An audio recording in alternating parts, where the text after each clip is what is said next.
Ժողովուրդ ջան, բարև ձեզ, սիրելի արմավիրցիներ, սիրելի հայրենակիցներ, շնորհակալ ենք ջերմ ընդունելության համար։ Արմավիրը ինձ հետ միշտ իմ ուղեղում միշտ ասոցացվում է, ընկալվում է մեր հայկականության, հայրենասիրության արմատների այն վայրերից մեկը, որտեղից մենք սերում ենք, որտեղ մեր պատմությունն է։ Արմավիրը 3 մայրաքաղաք է տվել, 3 մայրաքաղաք։ Արմավիր, Երվանդաշատ, Էջմիածին, մեր հոգևոր կենտրոնն է այստեղ։ Արգիշտի Խինիլի, որ մի հատ նայում եք մեր թվարկությունից առաջ 8-րդ դար, նույնպես Արմավիրում է։ Արմավիրի հետ է կապված հայկականությունը խորհրդանշող մեր բարիքները, Ծիրանը, Խաղողը, Արարատյան դաշտի ցորենը, սրանք բոլորը Արմավիրի հետ են կապված։ Բայց սրանք ամենը իհարկե ոչ մի նշանակություն չեն ունենա, եթե պետությունը չիրականացնի կոնկրետ ծրագրեր եւ կոնկրետ լուծումներ չառաջարկի։ Այսօր Արմավիրում ամենագլխավոր հարցերից է գյուղացիների պաշտպանվածության հարցը։ Մարդիկ, ովքեր հողագործությամբ են զբաղվում, ովքեր ամենօրյա դժվար աշխատանքով վաստակում են իրենց ընտանիքի ապրուստը։ Այսօր այնպես է ստացվել, որ գյուղացին համակարգը տարիների վեր այնպես է, որ ի սկզբանե պարտված է այդ համակարգում։ Եվ ի սկզբանե անարդար է համակարգը, որովհետև գյուղացին բերքը մշակում է, բայց չգիտի օրինակ ինչ գնով կվաճառի։ Բերքը մշակում է, չգիտի ինչ արդյունք կստանա։ Այդ արդյունքը ստանալիս, եթե հանկարծ որակը վատ եղավ, պետությունը մեջքին կկանգնի, թե չէ։ Չի կանգնում պետությունը մեջքին։ Գյուղացին ինչ է ստիպված անում, մթերման համար դռնեդուր է ընկնում։ Գնում են խոշոր կազմակերպությունների մոտ, որ մթերեն, այդ խոշոր կազմակերպությունները մերժում են։ Հիմա որ իրանց հետ ես խոսում, իրենք էլ են պատճառներ բերում, ասում են դե գիտես ինչ կա, եկամուտների հարց է, գին է։ Լավ, մտածում ես իրենց էլ հասկանալի է։ Բայց այստեղ ո՞րն է կարևորը։ Պետությունն է պետք, որպեսի կանգնի գյուղացու մեջքին, որովհետև գյուղացու աշխատանքը, հողագործությունը, բերքը մեր անվտանգության բաղադրիչը։ Հիմա ես որ մտածում եմ, չէ, Երևանում, քաղաքներում մենք բոլորս ինչ ենք անելու, եթե գյուղացու աշխատանքը չլինի։ Դրա համար է, որ սա պետք է բոլորս նկատի ունենանք, ինչ պետություն էլ որ կառուցես, եթե գյուղացու հող մշակելը չգնահատես, չարժևորես, երկիրը չի կարող ունենալ իրական անվտանգություն։ Ոռոգման ջրի հարցը։ Ջուրը ամեն ինչի սկիզբն է, մայրը, սնուցողը։ Մենք պետք է ամեն ինչ անենք, որպեսզի գյուղացին չունենա խնդիր կապված ոռոգման ջրի հետ։ Պետք է դրա, քանի որ հիմքը այս ամեն ինչի այս ջուրն է, մեր ծրագրով հստակ ունենք նախատեսած ծրագիր,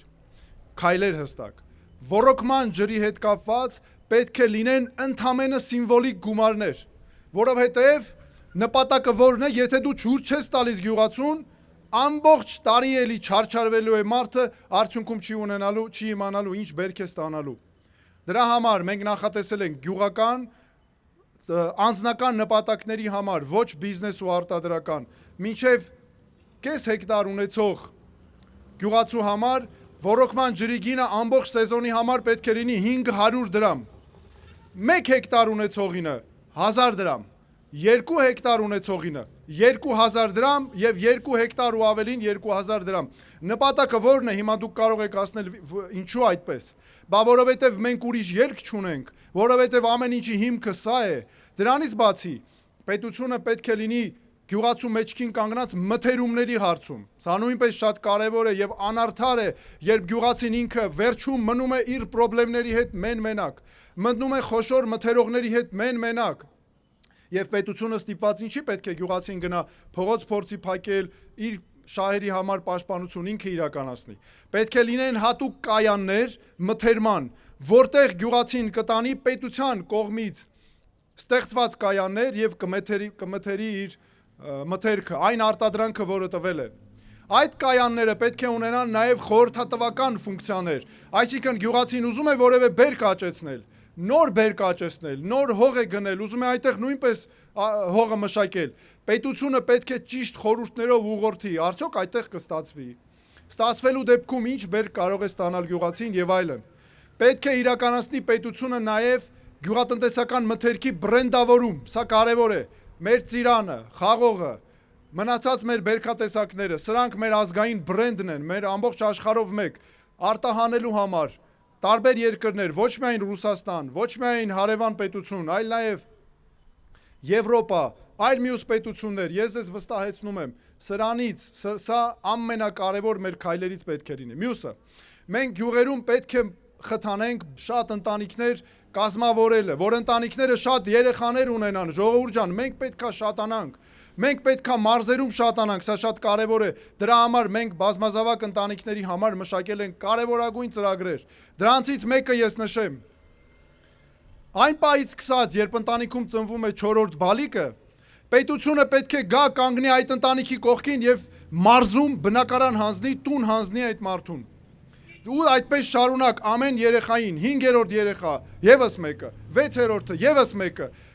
Նորից էլի հարցնում ենք ինչու այդպես եւ այդ արդյոք մենք կարող ենք դա մեզ թույլ տալ։ Իսկ ես հարց եմ տալիս, կարող ենք արդյոք նման բան մեզ թույլ չտալ, եթե 2050 թվականին, երբ այս իշխանությունը 5 միլիոն բնակչություն էր խոստանում, 2050 թվականին մեր 65 տարի եւ ավելի տարիք ունեցող մարդկանց թիվը շուրջ 25% է լինելու։ Եթե դուք դրանից էլ հանում եք երեխաներին, հաշմանդամություն անձանց, ովքեր անգործունակություն ունեն եւ այլն անաշխատունակություն, հələ տեսեք աշխատող հատվածի վրա ինչքան մեծ բեռ է ընկնում երկիրը պահելու համար։ Դրա համար մեզ պետք են այո շատ ընտանիքներ, շատ երեխեք, մեր տաղանդավոր երեխեքը եւ դրանից բացի պետությունը պետք է կանգնի կրթության հարցում մարդկանց մեջքին։ Սա նույնպես շատ կարևոր է։ Տեսեք այսօր ինչպես է։ Որպեսի ծնողը ուսանող պահի, ինչպես մենք ենք ասում ժողովրդական լեզվով, ինչա պետք անել, չարչարվի, լրացուցիչ տանջվի, դասատուներ գտնի, դասախոսներ գտնի, որպեսի պարապեն այդ երեխու հետ։ Ու հանգարց եթե ծնողը գումար չունեցավ, իսկ երեխեն խելացի, իսկ մեր երեխեքը մեծամասնությունը շատ խելացի տաղանդավոր երեխեք են, ու ծնողի վրա ինչ անգնում, ծնողը իրան մեղավոր ազգում, իր ճակատագրով ասում է, բա ես չունենամ այդ հնարավորությունը, որ իմ երեխեն այսպես տաղանդավոր երեխա է, ու ես չունեմ գումար, որ իմ երեխուն տամ պարապի, որ ընդունվի։ Բայց ինչի պետք է տենց լինի։ Դրա համար այնպիսի մենք օրենսդրություն եւ համակարգ պետք է ստեղծենք, որ յուրաքանչյուր երեխա իմանա, եթե ինքը սովորի, ինքը կարողություն ունենա, ոչ մի բան իրան պետք չի գալու, արդար է լինելու ամեն ինչ եւ ամեն բարձր արդյունքի հասնելու է եւ ծնողի վրա բեռ չի ընկնելու։ Դրա համար ուսանող պահելը ծնողի վրա ոչ թե պետք է լինի բեռ, ոչ թե պետք է լինի սոցիալական ծանրություն, այլ պետք է լինի միայն հպարտություն, որ այդ երեխեն իր ուժերով, իր խելքով գնաց հասավ ամենավերջին բարձունքին, որովհետեւ այդ արդարության պայմանները ստեղծել է պետությունը։ Մեր սիրելի երիտասարդներին եմ ուզում դիմել։ Ես ինքս անցել եմ այդ դժվարությունների մեջով, առաջ եմ գնացել, պայքարել եմ իմ ուժերին ապավինելով, ձեզանից էլ անում են վստահ եմ այդպես, բայց ես չեմ ուզում, որ դուք անցնեք այդ դժվարությունների մեջով, ես չեմ ուզում, որ մենք ապրենք պետությունում, որտեղ մեր երիտասարդը ապագայի ճանապարհին պետք է անպայման դժվարությունների մեջով անցնի։ Ես երբեք չեմ ընդունի, որ մենք ունենանք այնպիսի պետություն, որտեղ երեխայի ապագան, երիտասարդի ապագան որոշվում է ոչ թե գիտելիքով, այլ նրանով, թե ծնողները ինչքան գումար ունեն, այլ դրամապանակում ինչքան գումար կա։ Սա է անարդարության հիմքը։ Մենք պետք է նախատեսենք նաև, որ մեր բուհերում, բարձրագույն ուսումնական հաստատություններում կրթությունը մեր քաղաքացիների համար պետք է լինի անվճար, պետական բուհերում։ Սա շատ կարևոր է նորից, մենք պետք է ունենանք կրթված, դաստիարակված սերունդ, որոնք կարող են այս մեր երկիրը առաջ տանել, որոշում կայացնողներ։ Մեր համալսարանները ոչ թե պետք է լինեն շրջանավար թողարկողներ, այլ որոշում կայացնող ձևավորողներ, այլ մասնագետներ ձևավորողներ։ Մենք պետք է նաև փոփոխության ենթարկենք վճարովի համակարգերը մեր ուսանողների համար։ Այն բոլոր իրավիճակներում, երբ ուսանողը սովորում է վճարովի համակարգով, մասնավոր բուհում պետք է այդ ուսանողին ընձեռվի ուսանողական վարկ ստանալու հնարավորություն, շատ ցածր տոկոսներով, աշխարհում դրանց փորձը տարբեր է, 3%, 2%, 5% եւ այլն։ Բայց սրա առանձնահատկությունը ո՞րն է, որ ուսանողական վարկը երբ ստանում է ուսանողը, այդ գումարը ամբողջ սովորելու ընթացքում չունի պարտավորություն վճարելու։ Ծնողը նույնպես չունի պարտավորություն վճարելու։ Այդ գումարը վճարվում է այն բանից հետո, երբ ուսանողը ավարտում է համալսարանը, ընդունվում է աշխատանքի եւ արդեն աշխատանքի պահից սկսած նոր վճարում է։ Այսինքն այստեղ մենք ինչ հարց ենք լուծում։ Ծնողին ազատում ենք այդ բեռից։ Ուսանողին ազատում ենք նույնպես այդ բեռից։ Ընդ որում խոսքը ոչ թե վերաբերում է միայն վարձավճարին, այլ նաև ապրելու ծախսերին։ Մենք դրանք միավորելու ենք եւ ուսման համար ծախսեր անենք։ Սրանք, ժողովուրդ ջան, ոչ թե անիրատեսական, ես այսպիսի համակարգեր ինքս տեսել եմ ամբողջ աշխարհում։ Ինչպես են այս համակարգերը գործում, սա հնարավոր է, այ աշխարհը ինչպես է զարգացել, ինչպես է երիտասարդներին առաջ տվել, որ կիրթ սերունդ է ունեցել, որոշումներ կայացնողներ են ունեցել, այս եղանակով են արել դա, ոչ թե տենց մնացել է օթից որևէ բան ընկել է, իրենք էլ որոշել են, որ այդպես անեն։ Ոչ մի ազգ աշխարհում մեզանից ավելի խելացի չի, ոչ մի ազգ աշխարհում մեզանից ավելի կարող չի։ Մենք ամբողջ աշխարհում հələ տեսեք ինչ հզոր ժողովուրդ ենք։ Որ երկիրը մատները դնենք, մենք հզոր հայ ունենք այնտեղ։ Որ գնում ենք աշխարհով պտտվում ենք, առաջինը ման են գալիս, որտեղ մենք կարող ենք մեր հայերին տեսնել, որովհետև գիտենք հաստատ հարգված մարդ է, հաստատ մեծ պատիվ ունի այստեղ, մեծ կազմակերպություններում է աշխատում։ Մենք այդ ինչ ճոխություն մեզ պետք է թույլ տանք, որ մենք նրանցից չօգտվենք։ Մենք ամբողջ ժողովրդով պետք է ապահովենք մեր անվտանգությունը։ Կարևոր հարց։ Արմավիրը մեր հոգևոր կենտրոնն է, Էջմիածինը մեր հոգևոր կենտրոնը։ Մենք պետք է զարգացնենք կրոնական զբոսաշրջությունը, այսինքն տուրիզմը։ Ինչ է սա նշանակում։ Ոչ միայն գնահատենք մեր եկեղեցիները, մեր կրոնը, մեր սրբությունները, բայց նաև մենք աշխարհին պետք է հրավիրենք այստեղ։ Տեսեք հələ աշխարհի մյուս երկրները, Երուսաղեմը վերցնենք։ Ես ինքս շատ եմ եղել Երուսաղեմը, մեր հայ համայնքը, որ այնտեղ կա, հայրենասեր, հզորագույն հայ համայնք, զբաղվել ենք նրանց իրավունքներով, հայրենասեր պահում են, բայց ո՞նց են զարգացել։ Կրոնական զբոսաշրջությունով բերում են ամբողջ աշխարհին ուխտագնացության, ցույց են տալիս իրենց սրբատեղիները։ Նույնը մենք պետք է անենք, մեր պետք է ամբողջ աշխարհով հպարտանանք, մեր եկեղեցիներով, մեր հոգևոր կենտրոնով, մեր արժեքներով, սա նույնպես մեզ համար չափազանց կարևոր է։ Մեկ այլ կարևոր հարցի եմ ուզում անդրադառնալ։ Ժողովուրդ ջան, այս ընտրությունների ժամանակ արդեն համատարած են դարձել մարդկանց վախեցնելու դեպքերը։ Ինչպես են վախեցնում, մեկին ասում են գործից կազատենք, մեկի երեխուն գործից կազատենք, մեկի ընտանիքին, հատկապես այսօր նոր հանդիպումներ են էլի գնացել ունենում։ Մարդիկ ինչ են ասում են ով կարա ինձ վախեցնի եւ ճիշտ են ասում, բայց մարդուն ոնց են նեղում երեխայով։ Ընտանիքի անդամին են գնում ասում կհեռացնենք, ռոռոկման ջուր չես տանա, չգիտեմ, վարձի հետ կապված, տանը տանիքը չեն բերի վերանորոգի, ես կանեն, ժողովուրդ ջան, ես ձեզ ասում եմ, կոնկրետ ասում եմ, ես ձեր պաշտպանն եմ, հանգարց թույլ չտաք, որ որևէ մեկը ձեզ կարողանա վախեցնել, դրան տուրք չգնաք։ Դուք ընտրաքվեախցիկ երբ գնաք, միշտ հիշեք, դուք այնտեղ ժողովուրդ ջան, դուք ամենակարողն եք։ Այդ պահին դուք ամենահզորն եք։ Ձեզանից այդ պահին ուզում են իշխանություն տանեն, դուք այսպես մտածեք։ Ոչ մի ձև չպետք է թողեք իշխանությունը եւ մտածեք, խնդրում եմ ձեզ, որ մենք մեր երկիրը ունենք, մենք մեր երկիրը ունենք ու հիշեք, որ ամեն մեկը ուզում եք ունենանք այս իմ խոսքերը, հզոր երկիր, հզոր երիտասարդներ, որոնք ապագա ունեն մեր երկրում, որ ոչ թե թողեն խոպան գնան, ոչ թե ընտանիքները ուրախանան, որ իմ երեխան ընդունվել է համալսարան, ինչ լավ է տեղը գտել է, թող գնա իր տեղը գտնի, չէ, այլ մեր մոտ գան սովորեն եւ դա մենք այդ երկիրը եթե մենք ուզում ենք, խնդրում եմ ձեզ քվեարկել առանց վախերի, ոնորից եմ ասում, որևէ մեկը չի կարող վերահսկել ձեր ընտրությունը։ Այդ ստեղծում են այտենց իլյուզիա, պատրանք, տպավորություն, թե իբր ամեն ինչ որոշված է, այսօրվա իշխանությունը ընտրված է, ՔՊ-ն ընտրված է, Նիկոլ Փաշինյանը ընտրված է, այդպես չէ, եթե այդպես լիներ նրանք ձեզ չէին վախեցնի։ Իսկ նրանք վախենում են համայնքապետերից սկսած, վախենում են ամեն մարդու ձայնից։ Հետո մի բան էլ մտածեք, ժողովուրդ ջան, դուք եք չէ ընտրել այդ մարդկանց։ Ձեր ձայներով են չէ ընտրվել այդ մարդիկ։ Բա որ ձեր ձայներով են ընտրվել, բա ոնց ենք մենք այդ մյուս ձայները տալու, նորից էլի սկսեն մեր երկրի ապագան քայքայել։ Սա շատ կարևոր է, որ մենք պետք է նկատի ունենանք։ Եվ տեսեք ինչ համակարգ է ստեղծված։ Վերևի բարձր մակարդակից հրահանգը իջնում է։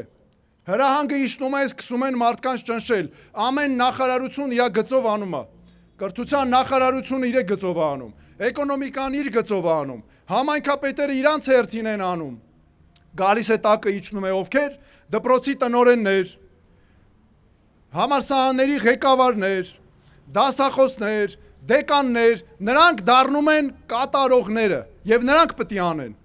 Ու հանգարց եթե բացահայտվում է դա, առաջին հերթին ասում է պատժելու ենք այդ դասախոսներին, պատժելու ենք այդ տնօրեններին, բայց մի րոպե չհասկացանք, այդ տնօրենները չէին հրահանգ տվողները, վերևից էր կազմակերպողը, այդ տնօրենները այո կախման մեջ են, ուսանողին ես հասկանում եմ նաև այդ ուսանողներին, այդ դպրոցի տնօրեններին, որոնք դուրք են տալիս դրան, բացատրեմ ինչու, ուսանողին վախացնում են, ասում են քննություն չես ստանա, ասում են դուրս կմնաս, տնօրենին ինչով են վախացնում, պաշտոնից կզրկվի, կարիերան կավարտվի, էլ չի լինի այլևս նման բան, նրանց մենք նույնպես պետք է պաշտպանենք, ժողովուրդ ջան, ես ուզում եմ դիմել նաև նրանց, սիրելի ուսանողներ, տնօրեններ, որ ձեզ ենթարկում են ճնշումների, մենք ձեզ նույնպես պաշտպանելու ենք, դուք նույնպես մերն եք, այնպես անենք, որ դուք ստիպված չլինեք վախերով ապրել ամբողջ կյանքում, հակառակ դեպքում միշտ լինելու է հետևյալը, ոչ թե ուսուցիչը որոշվելու է նրանով, որ լավ ուսուցիչը, որ ով է լավ գիտելիք տալիս, ով է մեր երեխեքին լավ դաստիարակում, այլ ընդդիմությունից է, թե իշխանությունից է։ Հələ մի հատ եկեք տեսնենք ընդդիմության շարքերում եղած ուսուցիչը ասի, ես օրինակ գնացի իշխանություն։ Ամենակ կդառնա քննադատությունների թիրախը եւ այլն։ Նույնը անի, եթե գնա ընդդիմություն այն կողմից։ Բայց ինչի պիտի տենց լինի։ Մենք մի ժողովուրդ, մի ազգ ենք, մենք միասնական պետքա լինենք, հասկանում եք, իսկ դա որ պարագայում է հնարավոր, երբ ունենք իշխանություն, որը չի անում այդ վախերը, չի վախենում իր սեփական պաշտոնից, հանուն նրա, որ ժողովրդին պառակտի, բաժանի, որ այսպես թշնամանք մտցնի ու վախացնի։ Դա համար նորից եմ ասում ձեզ, խնդրում եմ դուք չվախենաք, ժողովուրդ ջան։ Քվեախցիկում միշտ հիշեք, ամբողջ իշխանությունը, ամբողջ զորությունը ձեր մոտ է։ Հիմա էլ է ձեր մոտ, բայց քվեախցիկում են ամենաբարձրակետն է, որ ձեր մոտ է ամբողջ իշխանությունը եւ դուք եք որոշողը։ Ոչ մեկ չի կարողանալու վերահսկել։ Այդ ամենը անում են, այդ բամբասանքները տարածում են ելնելով իրենց վախերից։ Սա հատուկ եմ ասում ձեզ, հանգարց չվախենաք, դուր չտաք, ամեն մեկը իմացեք իր պաշտոնի մասին է մտածում։ Այ դրա համար էլ այդ վախերը անում են, այլ ոչ թե ժողովրդի մասին։ Ուզում եմ այսքանով շնորհակալություն ասել, շնորհակալություն, որ մեզ հետ էիք, մեզ ընդունելության համար, ուզում եմ ոստիկաններին շնորհակալություն ասել մեր այդ քննարկումների համար։ Ես ասեմ ձեզ մի բան, պետական ապարատի աշխատողները պետք է լինեն Հայաստանում պաշտպանված մարդիկ։ Սկսած ոստիկաններից, իրավապահ մարմիններից, ես նրանց աշխատանքը լավ գիտեմ, ես շատ եմ աշխատել ոստիկանների հետ, ես շատ եմ աշխատել մյուս իրավապահ մարմինների հետ, դատավորներ, դատախազներ եւ այլն, ես շատ լավ գիտակցում եմ նրանց աշխատանքի կարեւորությունը, գիտեմ, որ մեր իրավապահ մարմինների, պետական մյուս աշխատողներից շատերը համաձայն չեն այն քաղաքականության հետ, որ վարում է այս իշխանությունը, եւ գիտեն, որ նրանք հասկանում են, որ նրանք չեն կարող հաճախ այս հարցերը բարձրացնել, որտեղ մի դեպքում օրենք կխախտեն, մյուս դեպքում ընտանիքն են ուզում պաշտպանված պահեն, մեկ այլ դեպքում ուզում են, որ իրենք աշխատանքը պահպանեն, դա մարդկային է, դա հասկանալի է, դրա համար նրանց էլ խնդրում եմ, ժողովուրդ ջան, որպեսզի դուք չապրեք վախերի մեջ միշտ չվախացնեն նաև ձեզ աշխատանքից զրկելու սպառնալիքով եւ այլն, աշխատանքը պետական ապարատում պետք է լինի արժանապատիվ, բարձր աշխատավարձերով, մեր ժողովուրդը, նաև պետական մարմինները, սա էլ ուզում եմ անպայման ասել, վարկերի տակ են, վարկերի տակ ուղղակի տանջում են մեր ժողովրդին, ուղղակի գերության մեջ են, վարկերի տակից պահում մեր ժողովրդին, մենք պետքա հատուկ ծրագրեր անենք, որ վարկերի գերությունից ազատենք, պետական մարմիններին պահում են վարկերի տակ, բնակարան է մեկը գնել, շատ լավ գիտեն, որ եթե հանգարց այդ մարդուն մի բան ասեն չանի, աշխատանքից ազատելու են, բա այդ մարդն մտածում ասում է, բա իմ բնակարանի հարցը ոնց եմ լուծելու, ոչ եմ տալու բանկին թողեմ գնամ։ Ստիպված ինչ է անում, մտածում են, ահա ստիպված կանի,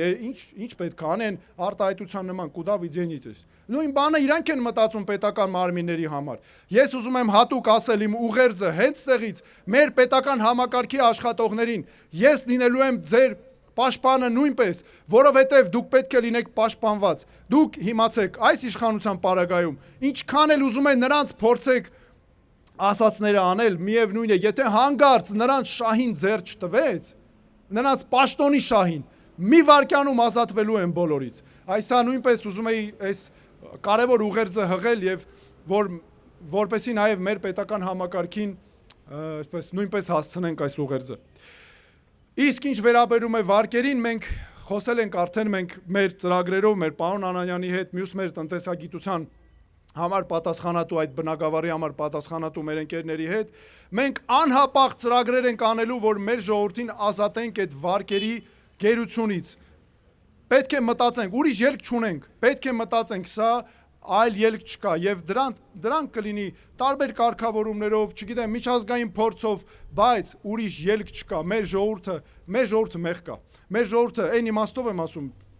այս էլ լրացուցիչ այդքան առանց այդ չարչարվում է, մի հատ էլ էսի են դրել վրեն ու մարդը փոխանակ իր ապագայի մասին երեխու մտածում, ահա, մի ամիս հանգարց վարկ չտամ կգան տունը ձեռիցս կառնեն։ Այն նման հարցերով պետք է պետություն լինի, որ իրավ քաղաքացուն չհանի գցի դուրս, որ վերջին պահին, այլ հակառակը ամեն ինչ անի, հոգ տանի, տիրություն անի, որովհետև այդ քաղաքացու շնորհիվ է, որ այդ պետությունը կա։ Սա նույնպես շատ կարևոր է։ Շնորհակալություն։